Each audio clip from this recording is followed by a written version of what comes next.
Hello! So for this module, we're looking at the interior view of the eyeball, hence why we can see the iris and the pupil in front, to determine if we're looking at the lateral or medial side of the eyeball.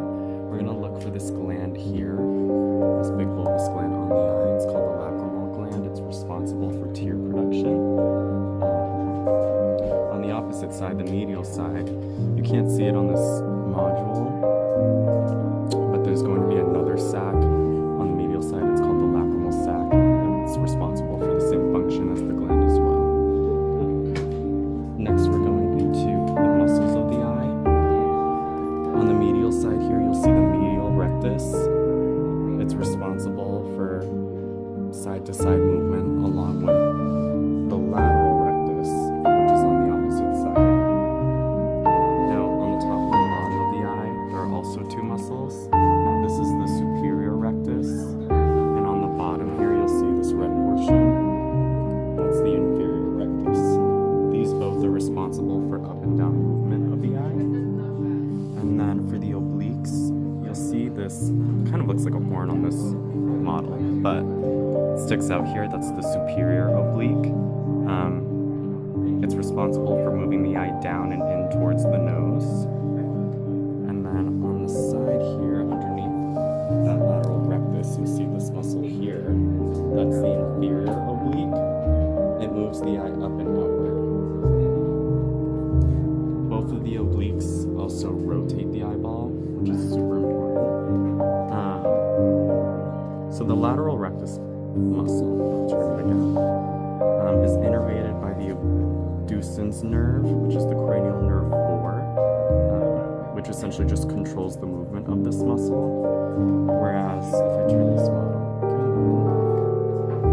the superior oblique here is innervated by the trochlear nerve, which is cranial nerve number 4. And the rest of the muscles that we've gone over are innervated by the oculomotor nerve, which is cranial nerve number 3. Alright, so next I want to talk about the sclera. That is this whole white portion that surrounds the eye.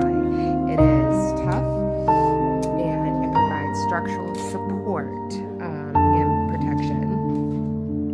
Now we'll move on to actually the cornea before we open it up. So this is going to be this clear little bubble that's above the iris. So that is, it's a transparent dome-shaped surface of the eye.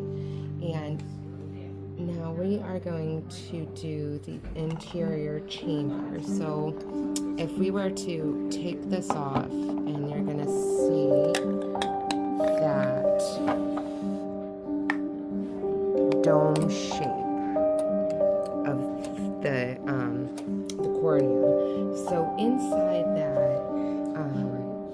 is, we call that the interior chamber. It's located between the cornea and the iris, and it is fluid filled, and we call that fluid aqueous humor. Now, moving this out of the way, we're going to talk about the posterior chamber. Now, this chamber is going to be right about here. In the posterior chamber, it is found between the iris and the front of the vitreous body. It's filled with a thicker fluid that's called vitreous humor.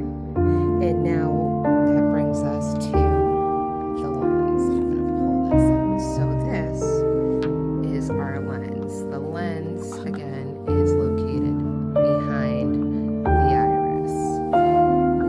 And the lens is transparent and flexible, and it plays a crucial role in focusing light on the retina, which allows us to see clearly at different distances.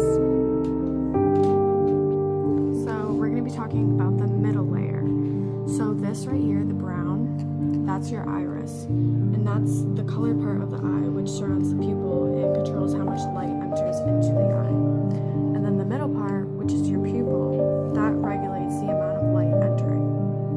And then we're going to take this off. Take a look into here.